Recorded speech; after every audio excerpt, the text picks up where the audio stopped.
Po zatčení 2 kriminálníků a znepřátelení si mnoha dalších mafiánů bylo lepší na chvíli zmizet. Vydal jsem se s kolem do Středoafrické republiky. Země plné zlata a diamantů, kde však skoro 5 milionů lidí žije v absolutní chudobě. Na zaostalost země doplácí zdejší příroda, protože tam, kde neexistuje žádný systém, se jí doslova vše, co se hne. Plavím se proti proudu řeky Sanga z Konga do Středoafrické republiky. Do země, o jejíž existenci snad většina lidí ani netuší. Je to jedna z nejzaostalejších a nejnestabilnějších zemí na světě. Prezident Bozizé tady podepsal jakési příměří s rebeli, kteří ovládali sever a východ země teprve před 3 týdny. Pokud někdo do Středoafrické republiky jede, tak není úplně normální. Na samém jihu této země jsem byl krátce v roce 2010. Teď mě ale čekala velká neznámá. Mám za sebou pár prvních kilometrů ve Středoafrické republice. První dojmy, špatná cesta, skvělí lidé. Kež by to tak zůstalo i nadále. Informace o mé plánované trase jsem dopředu nenašel žádné. Spoléhal jsem ale na to, že dobří lidé žijí všude a že s bicyklem jsem schopen překonat veškeré překážky. Na jihu země jsem projížděl územím, kde žijí srdeční pygmejové bajaka. Bajakové jsou skvělí. Teď jsem si všiml, že ten muž, kterému jsem podal ruku, má lepru. Nejen tito lidé, ale i příslušníci dalších kmenů na mé cestě mi byli vynikajícími hostiteli, rádci a druhy k hovoru. Ti nejchudší z nejchudších patřili k nejvřelejším lidem, který jsem během celého putování potkal.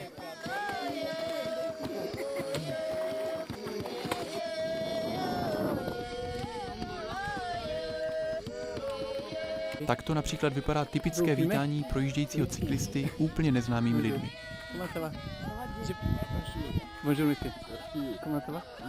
Chovají se i Češi stejně přátelsky, když na okresce potkají špinavého, spoceného černocha na kole? A co teprve, kdyby dotyčný cizinec poprosil o přenocování?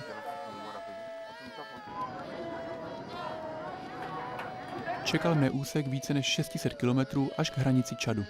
Z pralesu na jihu až do suché savany na severu země.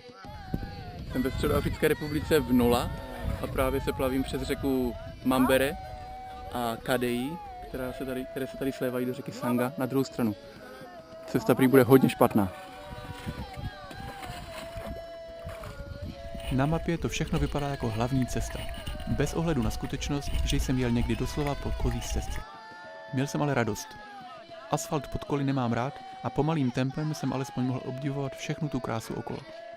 Nádhera. Středoafrická republika, nedaleko Kameru. Jsou 2 možnosti. Buď hodně voním, nebo hodně smrdím. To je krása.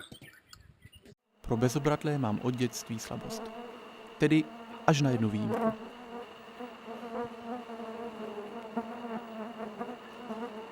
Neexistuje nic horšího než tohleto. Meliponiny, Soweto.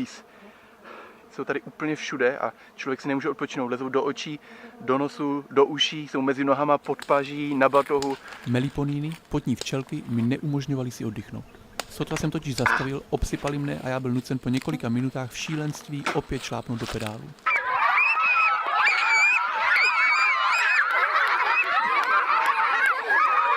Za to ve vesnicích jsem si zaslouženého odpočinku dosyta užil.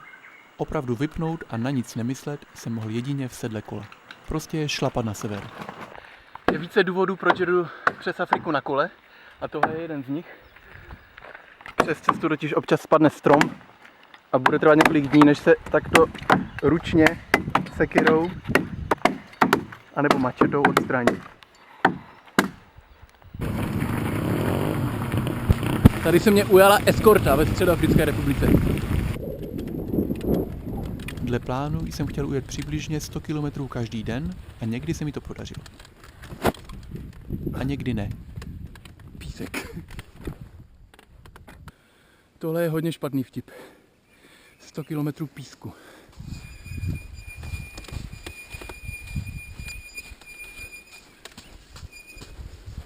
A zítra to též. V cíli jsem byl toho dne pozdě po setmění po 8. večer. A tomuhle se říká nespevněná krajnice.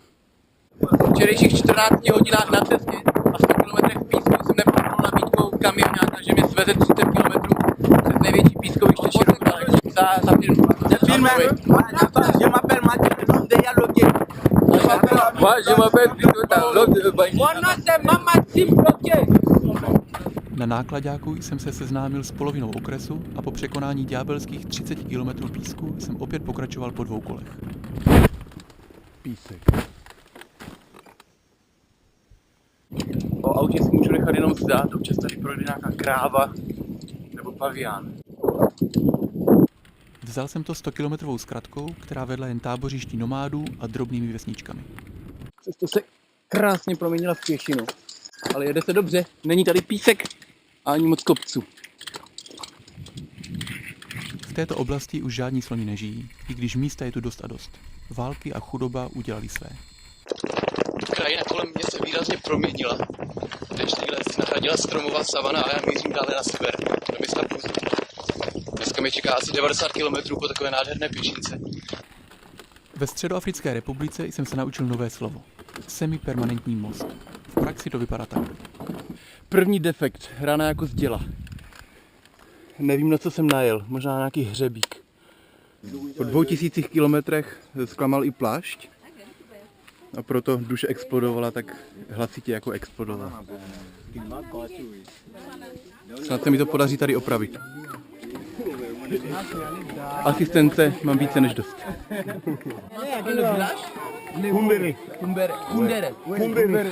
Ještě že jen defekt. Skoro nic jiného totiž na kole opravit neumím. Fakt nejsem cyklista. Po úspěšné opravě šlo posilnění v podobě bilbilu, kvašeného nápoje z Čiroku a manga. Mango tady stojí asi 50 halířů. Barala. Bonjour. Jsem přesně na hranici mezi Středoafrickou republikou a Čadem.